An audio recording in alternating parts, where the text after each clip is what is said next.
Oh, béni soit l'Éternel. Amen. Hier encore, avec Dieu, nous avons vécu un moment extraordinaire dans cette marche que j'ai eu l'opportunité d'y être, de partager. Et j'ai encore réalisé à quel point Dieu est merveilleux. Mais en fait, ce que je réalise, c'est qu'il est merveilleux au travers de chacun d'entre nous. L'apôtre Joël nous a dit il y a maintenant 15 jours que est-ce que nous cherchons un miracle extraordinaire, le surnaturel à un instant T, ou est-ce que nous cherchons une transformation réelle? Et je crois qu'il y a un vrai sujet en ce moment dans nos vies, dans l'Église, au niveau de la transformation.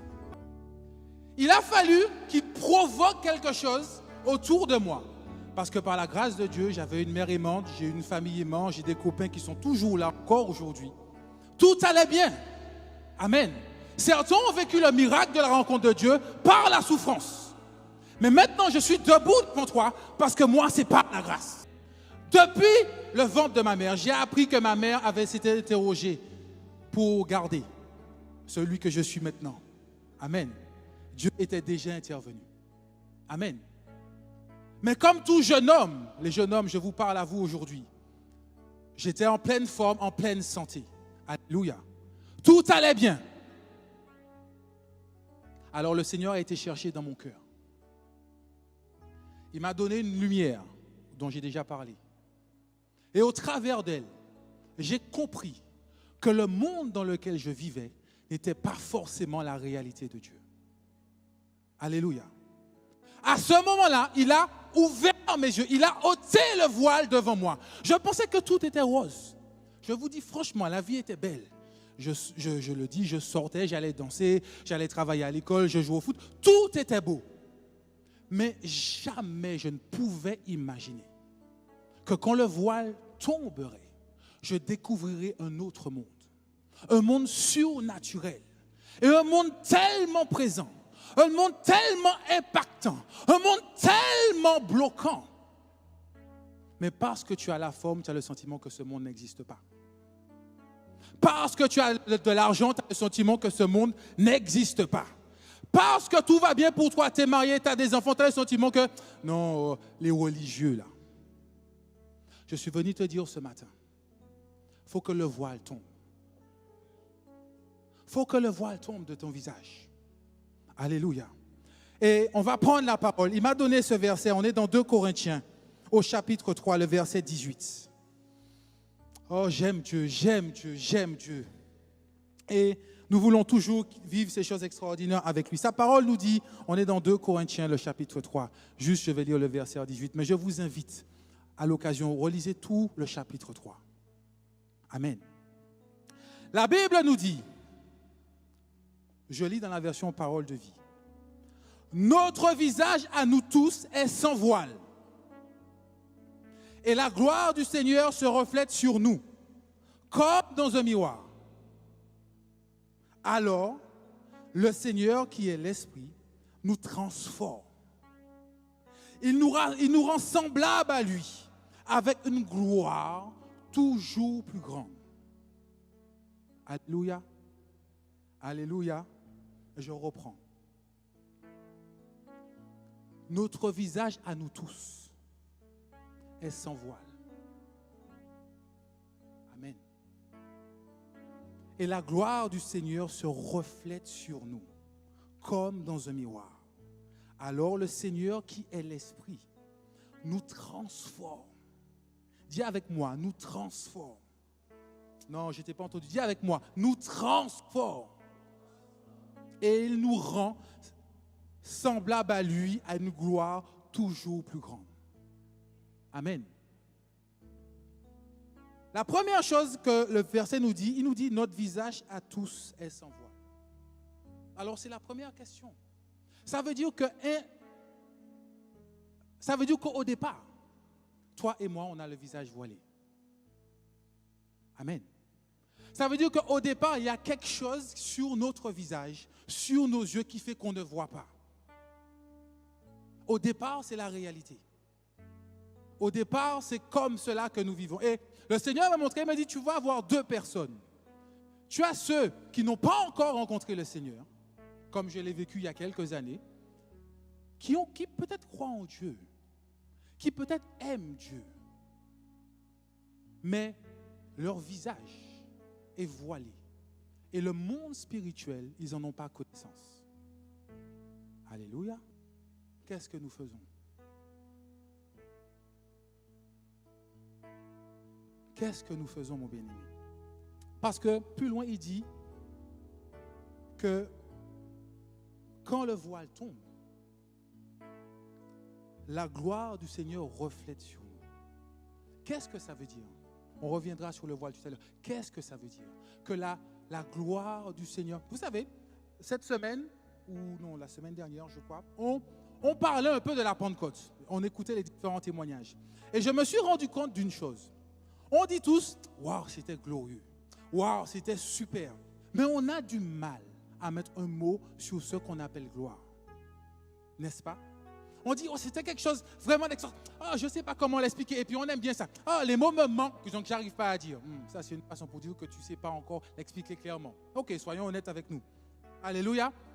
On a témoigné. Ah oui, on a vécu la Pentecôte. Moi, je me suis posé. J'ai dit, Seigneur, mais qu'est-ce qu'il y a eu vraiment d'extraordinaire? Et j'ai compris une chose. Ce qui a été vraiment extraordinaire, c'est l'action du corps de Christ ensemble. Alléluia. Ok. Avec un certain nombre d'années, je ne voulais pas forcément trembler. Je ne voulais pas forcément tomber ou rouler. Ce n'était pas ça que je cherchais. Mais j'ai dit, mais Seigneur, je veux vivre quelque chose avec toi. Amen. Alors ce jour-là, je suis resté et j'ai regardé. Je suis arrivé le matin, j'ai travaillé avec les frères. J'ai vu comment très tôt c'était là. Ça travaillait, ça bossait, ça disait rien, ça ne discutait pas, ça mettait en... etc., etc., etc. Et j'ai compris une chose. On cherche le surnaturel, on cherche la sensation. Mais Dieu cherche un corps, une église, alléluia, qui s'unit pour travailler ensemble. Il fut un temps, quand j'ai rencontré le Seigneur, j'ai dit, ok, super, j'ai Dieu. Alors on m'a expliqué comment prier. Bon Seigneur, je vais prier pour mon travail. Ok, j'ai le bon travail. Seigneur, je vais prier, j'ai les enfants. Ok. Une fois que tu as tout ça, après il te dit, ok, maintenant Cédric, on fait quoi? On va où? On cherche quoi? Et il me fait comprendre, il me dit, mais tu vois, le voile qui est devant tes yeux, tu cherches mes bénédictions, tu cherches ma faveur. Nous avons une part de responsabilité, je le dis, je l'assume. Parce que quand on prêche, on dit, oh Dieu va te bénir, oh Dieu va t'ouvrir une porte. C'est la vérité. Mais on oublie peut-être certaines choses, ou on ne commence pas par certaines choses. Alléluia, alléluia. Mais Dieu cherche un corps. On va aller encore dans la parole. On va comprendre. On reviendra sur le voile. On va aller sur qu'est-ce que la gloire. On va prendre Jean 17. Tu es avec moi ce matin? Ok. Tu as la parole. Je prends la parole. Je lis dans la version 8 secondes. La Bible nous dit que la gloire de Dieu va refléter sur nous comme dans un miroir. Donc je dis, Seigneur, ok, c'est quoi ta gloire? La Bible nous dit, Jean 17, verset 1, après avoir ainsi parlé, Jésus leva les yeux au ciel et dit, Père, l'heure est venue, fais éclater la gloire de ton Fils pour qu'à son tour, le Fils fasse éclater ta gloire. On est au verset 2. Donc je comprends qu'il décrit cette gloire. En effet, tu lui as donné autorité sur l'humanité entière afin qu'il donne la vie éternelle à tous ceux que tu lui as donnés. Amen. Verset 3. Or, la vie éternelle consiste à te connaître. Ce n'est pas écrit consiste à avoir une belle maison. Ce n'est pas écrit consiste à avoir un compte en banque bien rempli. C'est écrit que la vie éternelle consiste à te connaître. Toi, le Dieu unique et véritable. Celui que tu as envoyé et celui que tu as envoyé, Jésus. Ça fait 1 mois que je suis sur ça. J'ai compris une chose. Alors que j'ai couru après la bénédiction, alors que j'ai couru après la délivrance, alors que j'ai couru peut-être après le mariage. Bon, j'ai eu la chance, il m'a libéré assez tôt. Alléluia. Mais même dans le mariage, il me fait comprendre aujourd'hui que ce n'est pas fini. Nous disons, Seigneur, fais-moi voir ta gloire. Nous le chantons, nous le proclamons, nous tremblons pour voir sa gloire. Mais il dit, ma gloire. Mais qu'est-ce qu'il dit de sa gloire? De donner la vie éternelle. Et que la vie éternelle est de te connaître. Alors mon bien-aimé, moi ça m'a fait un chamboulement dans ma tête. Je ne sais pas pourquoi, mais je partage avec toi de façon très sincère. Tu comprends une chose. Tu peux être athée dans l'église. Tu peux être béni financièrement. Tu peux être béni par tes enfants. Mais est-ce que la gloire reflète sur toi? Nous le disons, nous l'avons dit pendant les temps de séminaire. Je suis un témoin. Ah, nous sommes des témoins du Yeshua, des témoins, des témoins. Ok, mais c'est quoi le témoignage? C'est quoi le témoignage? Et là, il me dit, Jésus-Christ, dans le même verset qu'on vient de lire, il dit, moi j'ai accompli cela. Réfléchissons, qu'est-ce qu'il a fait? Il est venu. Il s'est fait homme. Il a pris les souffrances. Il a sauvé. Il a aidé. Il a formé. Il a proclamé la parole. Il a annoncé. Il a fait en sorte qu'un plus grand nombre sache qui est le seul vrai Dieu véritable. Et qu'il connaît le Fils. Alors, je ne sais pas pour toi, mais moi, ça a fait quelque chose dans ma tête. Ça a fait quelque chose dans ma tête en disant, OK, je dois communiquer la vie éternelle à quelqu'un. Oh, j'ai plus de amen. Je sais que c'est moins drôle que la bénédiction et l'argent, je sais. Mais il dit que je dois communiquer la vie éternelle à quelqu'un. Et comment faire? Il explique, il dit, tu dois lui faire connaître qui est le Dieu véritable, le seul vrai Dieu. Alléluia. Alléluia. C'est vrai qu'on aime que ça bouge, on aime que ça tremble, on aime la délivrance. Mais une fois que tu es tombé, après il se passe quoi? Après ça change quoi? Après ça transforme quoi? Alléluia. Après, où est-ce que le berger va aller te chercher pour dire non, mais faut pas. Après, on tombe, on revient dans la religion. Il y a un truc que je dis souvent. Je dis, mais je ne comprends pas l'église du réveil. On a reçu, on voit les miracles de Dieu et on se comporte comme dans l'église traditionnelle. Je ne comprends pas cela. Tu es venu, tu as vu, tu as été touché. Il est rentré dans ta vie d'une façon fracassante parfois. Pourquoi il a fait ça? Pour que maintenant, tu puisses être un témoin. Tu puisses dire, moi un jour j'ai été à l'église. Moi un jour je croyais que tout allait bien. Moi un jour je croyais qu'il n'y avait rien qui se passait dans ma vie. Mais quand le voile est tombé, ce monde spirituel s'est réveillé devant moi. Et il a changé quelque chose. Et j'ai compris que c'est quelque chose qui n'avançait pas depuis des années. C'était lié au monde spirituel. Alléluia. Mais non, mais nous, on aime les choses simples. On veut les choses rapides. Fast food. Alléluia. Non. Non. Il a dit que sa gloire doit refléter sur toi. Sa gloire est de faire connaître le Christ. Le véritable Dieu. Le Fils de Dieu. Le véritable Dieu. Alléluia. Alléluia. Oh, donc quand tu vas prier demain matin, tu vas dire, Seigneur, fais-moi voir ta gloire. Réfléchis bien à ce que tu dis. C'est ce qu'il avait dit lors de la Pentecôte. Ce qui compte, c'est la source. Nous-mêmes, moi comme toi, je ne suis pas meilleur que toi. Nous sommes assis là et nous voulons le bout, la finalité de la source. Alors il dit, cherche la source. Fais connaître la source. Partage cette source. Alléluia. Mon bien-aimé, nous sommes là, nous sommes assis, on chante, oh, la joie, on danse, tout va bien, oui, ok. Mais à qui tu fais connaître cette source? Auprès de qui tu reflètes la gloire de Dieu. Alléluia. Béni soit l'Éternel. Et il me fait comprendre, il me dit, mais c'est partout, Cédric, partout. Partout, dans ta maison, en tant que parent. Dans ton travail. Dans la rue. Il y a un truc qui me choque souvent, c'est le chrétien de l'église et le chrétien de l'extérieur. Alléluia. À l'église, on lui donne tout. Mais quand les gens qui le connaissent dans la vie du quotidien disent, lui va à l'église. Et puis on dit, on est des témoins. Oh, je suis un témoin du Mashiach. Oh, je suis un témoin. Non, mon bien-aimé. Le témoignage, c'est que ta vie montre à tout le monde qui est le seul vrai Dieu. Le témoignage, c'est que ta vie proclame à tout le monde qu'il y a la capacité d'avoir la vie, il y a la capacité d'être heureux. Et j'ai vu ça hier, quand je voyais les jeunes ou les moins jeunes rentrer dans les maisons. Je regardais le visage. Je suis souvent très attentif à ce que je regarde. Et j'ai compris quand il dit que ton visage sera dans un éclat extraordinaire. C'est ce qui se passait pour Moïse. Si vous allez dans Exode, vous reprenez. Quand Moïse il montait à la montagne, quand il redescendait, parce qu'il était en communion avec Dieu, amen, son visage était d'un éclat extraordinaire que les Israélites ne pouvaient pas le regarder. Et c'est ce que Dieu attend de toi et de moi. On est à l'église le dimanche. On est en plateforme le jeudi. On est en enseignement le vendredi. OK, une fois que tu as fait tout ça, je comprends une chose. Tout cela a un but. C'est que toi et moi, nous puissions rayonner dans le monde.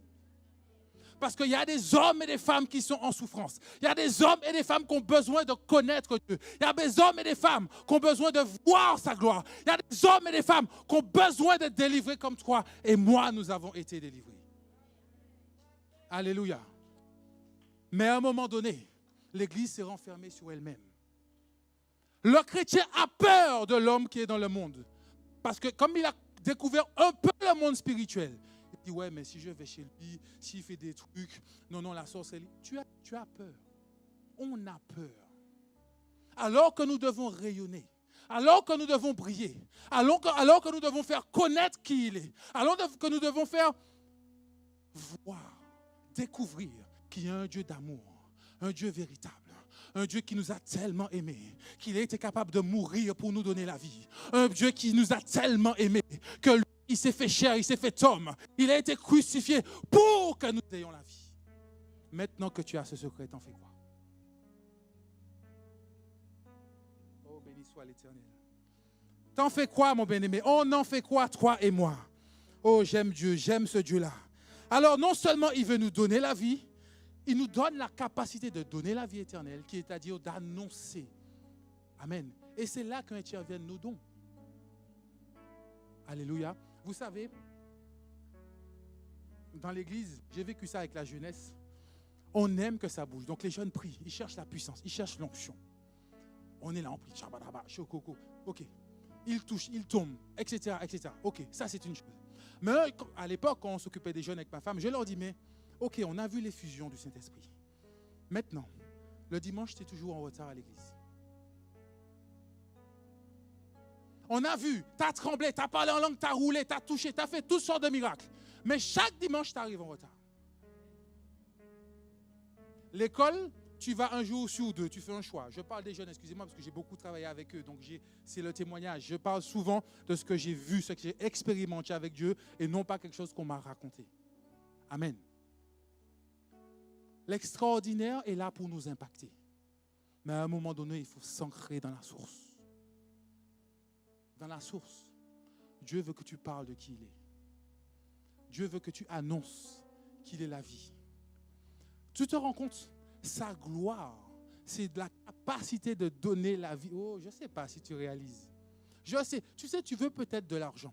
Tu veux peut-être plein de choses matérielles. Mais il dit, sa gloire, c'est la capacité de donner la vie éternelle. Qu'est-ce qu'il y a de plus grand que la vie? Qu'est-ce qu'il y a de plus précieux que la vie? Et il a mis cette capacité en toi. Il a mis ce don en toi. Ça se révèle par différents dons. Je ne vais pas développer tous les dons. On continue, mon bien-aimé. Tout cela est possible par l'Esprit. Amen. On revient sur notre verset de base. Tu es avec moi ce matin? Dis à ton voisin, oh, on va quelque part. Non, je ne t'ai pas entendu. Je ne t'ai pas entendu. Alléluia. Alléluia. La Bible nous dit, nous sommes transformés à son image dans une gloire dont l'éclat ne cesse de grandir.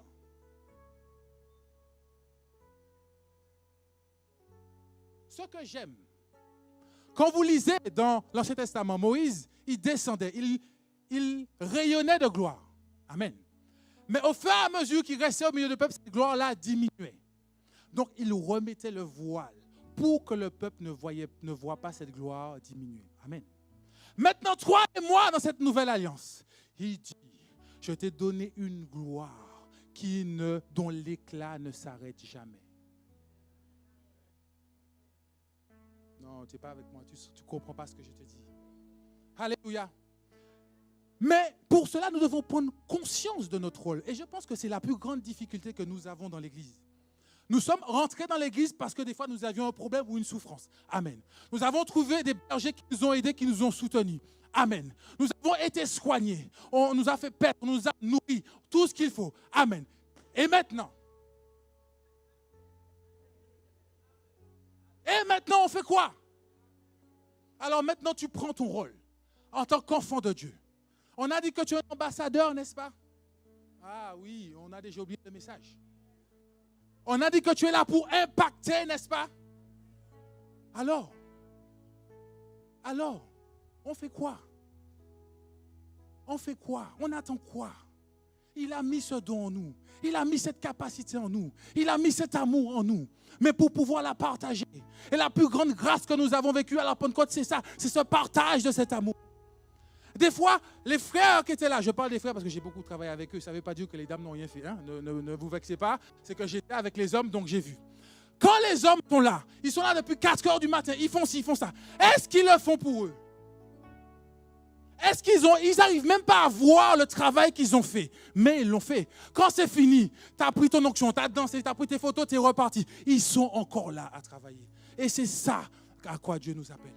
Et c'est ce qu'il y avait plus beau dans sa grâce. C'est ce qui s'est passé hier. J'ai vu les jeunes aller de maison en maison. Le sourire. Oh, tenez, une Bible, un petit papier. C'est ça. Il nous dit d'aller. C'est à ça qu'on nous appelle. On est là sur nous-mêmes. Et on est là, on est dans l'église. On vient, alléluia, les mêmes chants, on connaît par cœur. Tellement tu connais les pas par cœur. OK. Mais est-ce que dans ta vie, autour de toi, à l'extérieur du temple, c'est pareil? Est-ce que tu rayonnes de la même façon? Alléluia.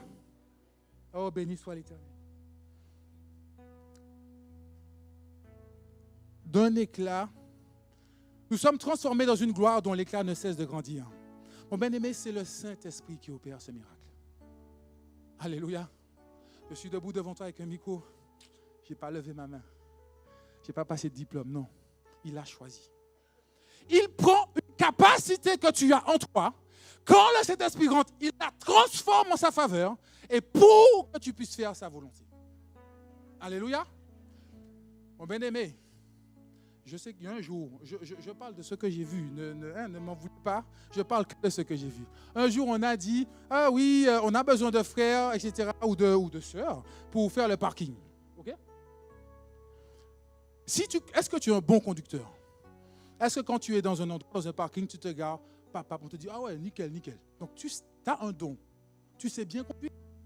OK? Comment le mettre à profit de Dieu? Quand Dieu dit, OK, j'ai besoin des gens pour aider d'autres personnes à stationner. C'est tellement simple avec Dieu. Mais on cherche toujours quelque chose d'extraordinaire. Tu es là, tu te plies en quatre, tu attends, tu as vu que tu veux le faire un tel, c'est tombé, il a tremblé, il a roulé, tu veux la même chose. Ça ne va pas se passer forcément comme ça pour toi. Par contre, sois sûr d'une chose. Il a mis en toi la capacité de donner la vie éternelle à quelqu'un parce qu'il t'a transformé par son Saint-Esprit. Et si on va encore, on sait que ce n'est pas par notre force, ce n'est pas par notre capacité, ce n'est pas parce que tu es meilleur, ce n'est pas parce que tu t'habilles mieux, mais c'est parce que l'Esprit de Dieu en toi te donne la capacité. Bien-aimé, si tu ne te mets pas à ta disposition, et on revient sur le voile, si dans ta tête, tu as fait ton plan, tu as dit, OK, j'ai rencontré le Seigneur là, OK, ben moi je vais me marier là, OK, je vais travailler dans ça, OK, tu as fait ton plan. Alléluia. Le voile ici, c'est ton plan. Alors que quand tu pries dans l'assemblée, dans l'effervescence de l'assemblée, tu dis, oh Seigneur, pas ma volonté, mais ta volonté. Oh, le Saint-Esprit note, il dit, OK, il a dit pas ma volonté, pas sa volonté, là, mais il note. Après, quand tu es assis là, tu dis, Seigneur, mais attends, tu sais ce que mon cœur désire. La Bible dit que tu sais ce que j'ai dans le cœur. Donc, Tu es tellement préoccupé par tes objectifs individuels et personnels que tu oublies que le don qu'il nous a donné. Mon bien-aimé, c'est vraiment ce que je veux que tu retiennes. Le don et la capacité qu'il a mis en toi, c'est de transmettre la vie à quelqu'un d'autre.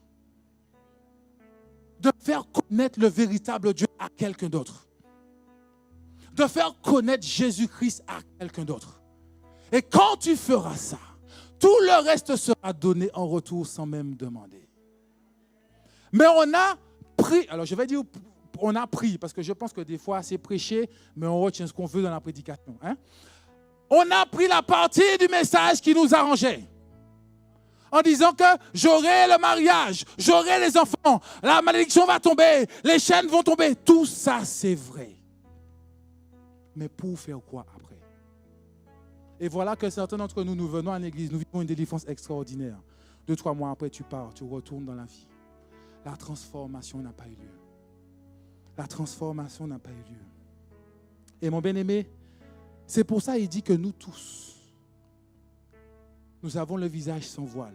Donc j'ai dit, Seigneur, mais comment je fais pour ôter ce voile? Comment je fais pour qu'il tombe? C'est tellement simple. Si vous remontez au verset 16, 2 Corinthiens 3, on remonte au verset 16.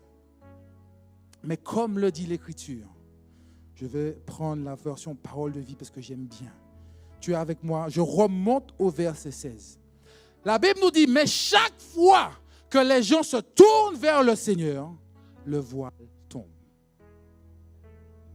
Ah, tu penses que j'ai te donné tout un processus, c'est un truc compliqué? Non, non, non. Dieu est simple. À chaque fois que tu reviens à Dieu, certaines versions parlent de à chaque fois que tu te convertis au Seigneur. Alléluia. Ils sont déçus. Ils pensaient que j'allais donner un truc extraordinaire. Non. Dieu a déjà tout fait, mon bien-aimé. Dieu a déjà tout fait. Chaque fois que tu viens vers moi, je fais tomber le voile. Et il ouvre tes yeux. Et en fait, ce n'est pas que tes yeux sont fermés, mais c'est que tu vois. Imagine, tu as un petit voile sous les yeux. Donc tu vois des choses derrière, mais tu ne vois pas clair. Alléluia. Et ce que j'aime avec Dieu, quand il ôte le voile, et c'est ça, je pense que nous, enfants de Dieu, nous devons ne pas oublier. Quand il ôte le voile, ce n'est pas pour que tu rayonnes individuellement. Ce n'est pas juste pour que tu sois beau. Ce n'est pas juste qu'on te dise, oh, tu annonces bien la parole. Non. Mais c'est pour transmettre la vie à quelqu'un. Ton rayonnement a vocation de transmettre la vie à quelqu'un d'autre. Mon bien-aimé, Dieu me dit comme ça, nos souffrances, c'est parfois un voile. C'est vrai. Alors qu'on a déjà entendu en long et en large dans nos enseignements, prédications, etc. La mort à soi, la mort à soi. Oh oui, la mort à moi, la mort. Ouais. Mais ta seule focalisation, c'est ta souffrance. Mais pourquoi il utilise ça? Il dit, enlève le voile sous ta souffrance. Et il me dit comme ça, quand tu l'enlèves, tu ne vois plus que c'est une souffrance. Tu vois que c'est une situation que je te fais vivre pour te former. Tu vois que c'est une situation que je permets. Parce que soit on dit que la parole, c'est toute la vérité. Donc on dit, rien n'arrive sans que Dieu ne l'ait permis, n'est-ce pas? Donc quand tu es dedans, reprends ce verset-là. Il faut qu'il revienne. Généralement, il ne vient pas. Là, on retombe dans la lamentation. Amen. Non, pas toi, quelqu'un d'autre. Alléluia. Alléluia. Ta souffrance est parfois une façon de te formater, de te transformer. Parce qu'un jour, tu vas rencontrer un homme qui sera dans la situation que tu as traversée. Et tu pourras lui apporter la vie. Parce que tu vas dire, moi j'ai vécu ça. Ça a duré 2 ans, 5 ans, 10 ans. Mais un jour, Dieu s'est révélé et il l'a changé. Alors je sais qu'il peut le faire pour toi. Alléluia. Mais on n'aime pas. On n'aime pas. On n'aime pas. On veut que la partie positive. On veut que la bénédiction. Mon bien-aimé, je pense souvent, parce que j'aime beaucoup le sport, les sportifs de haut niveau. On voit tout l'argent et la gloire du monde, que la gloire du monde en fait. Mais personne ne se pose la question de ce qu'ils ont traversé depuis leur tendre enfance pour en arriver là. Alléluia. On veut la bénédiction. On veut tout ce que tu veux. Tu veux que Dieu te donne quelque chose. Mais le chemin qu'il te donne pour te former, pour te façonner, pour te mettre à son image, on aime, je suis l'argile entre tes mains, tu me façonnes. OK, les gars, commencez à façonner. Mon bien-aimé, ce Dieu-là, il est merveilleux. Ce matin, il te dit, ôte le voile devant tes yeux. Je ne sais pas c'est quoi ton voile. Tu es peut-être assis là par habitude et c'est devenu une tradition. Enlève ça. C'est peut-être ton argent, tes finances. Enlève ça. Dis Seigneur, attends. L'or et l'argent t'appartiennent. Alors, je ne me préoccupe plus. Je te cherche. Je me rapproche de toi. Quand tu vas te rapprocher de lui, le voile va tomber. Et ta situation financière, tu ne la regarderas plus de la même façon. Alléluia. Alléluia. Alors ce matin, ôte ça. Ôte ça. Il a mis en toi la capacité d'annoncer, de donner la vie à quelqu'un. Tu te rends compte? Tu te rends compte le don qu'il y a en toi? Tu te rends compte la puissance que Dieu a mis en toi? Alors elle se manifeste de différentes façons. Le problème, c'est qu'on est des fois trop resté sur les choses spectaculaires qu'on voit à l'église. Mon bien-aimé, je reprends hier, je voyais des jeunes traverser, rentrer. Je regardais le sourire qu'ils avaient dans leur visage. Je dis, mais si mon tala qui recevait jeune tala, t'es triste, c'est obligé de transmettre quelque chose à quelqu'un. C'est à ça qu'on nous appelle. C'est à ça que nous servons. Pas être là assis, remplir, se prendre des versets, verset sur verset, verset sur verset, verset sur verset. OK, mais on en fait quoi? On en fait quoi? Nous devons rayonner, mon bien-aimé. Toi et moi, nous devons rayonner.